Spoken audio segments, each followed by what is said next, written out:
Hi everyone. Welcome. I thought it was fitted that the first video that I do, long format for this year, is that about doubtfulness because you will experience doubtfulness throughout your faith journey.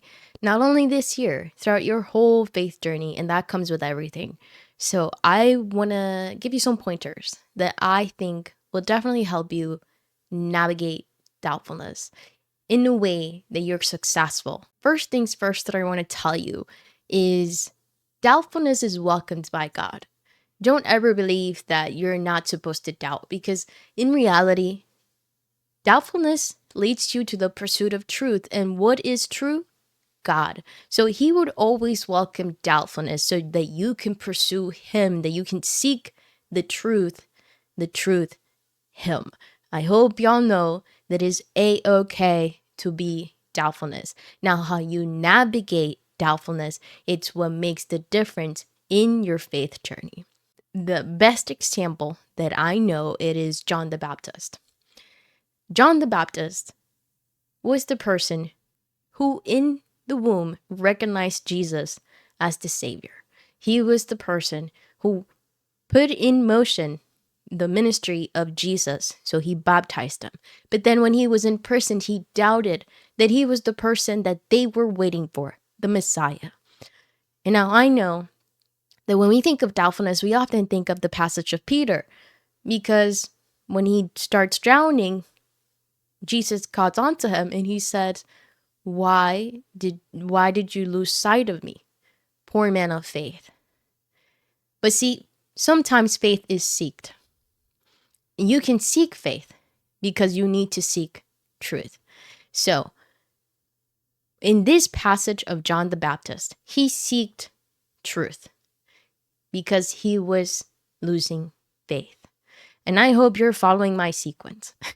He seeked truth in the way that he knew, in the way that was accessible to him. So he sent out two of his disciples. John the Baptist sends out two of his disciples to see and report back to him the miracles of Jesus. And Jesus knew that this was happening.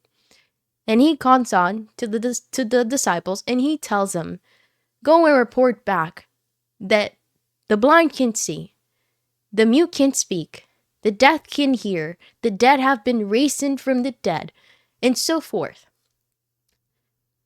But see, he seeked the truth. In his doubtfulness, he seeked the truth because he lacked faith. When you are in doubtfulness, seek truth. Keep persistent, but seeking truth, seeking God. Get closer to God, and you will be okay. Now, doubtfulness can come in many forms. It can be self, it can be sensorial, like you experience doubt because of things you experience on your surroundings, you consume, what you hear, what you touch, but it also can be an infiltrated doubt.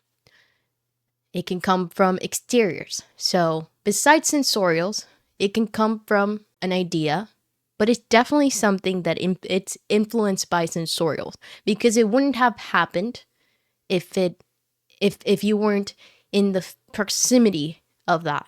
When doubt comes from self, in the sense that you don't know if you're acting right in your path with Christ, you seek Christ, and he will reveal the truthfulness of your heart. So you can't do wrong when he sees your heart. So I give you that comfort that even when you think you're doing wrong, because you will do wrong, he knows your heart.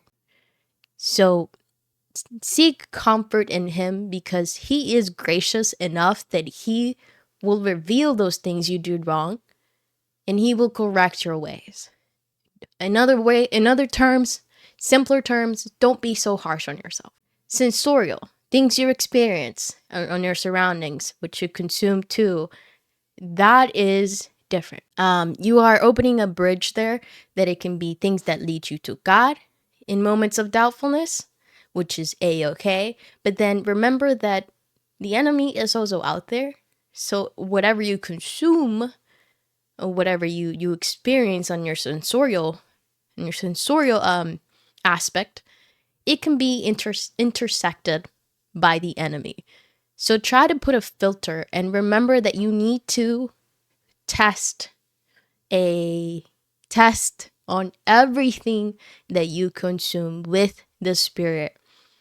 So when you're experiencing something and you're like, oh, I don't know, test it with the spirit, because that's what God calls us to do.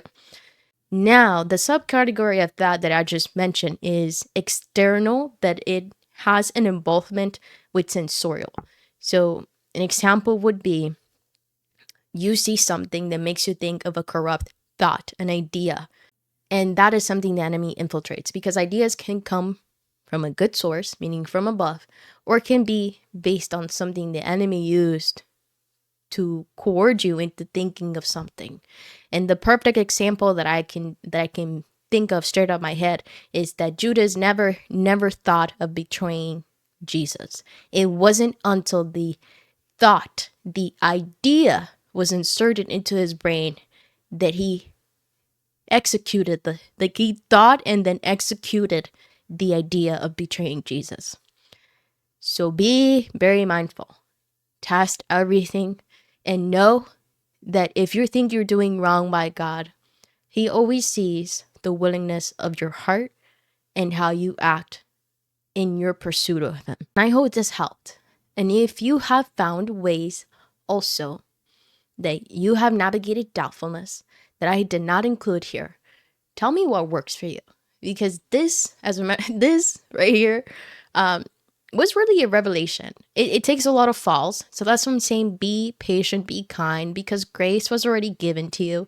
You just need to accept it. Pray for me as I pray for you.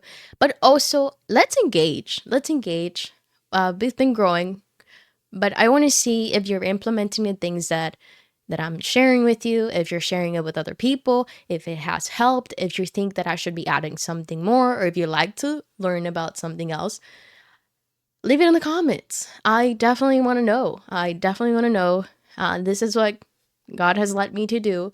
And you feel like somebody needs to hear it, push it forward. But that was it, y'all. Great video to start the year. I believe so. So, yeah.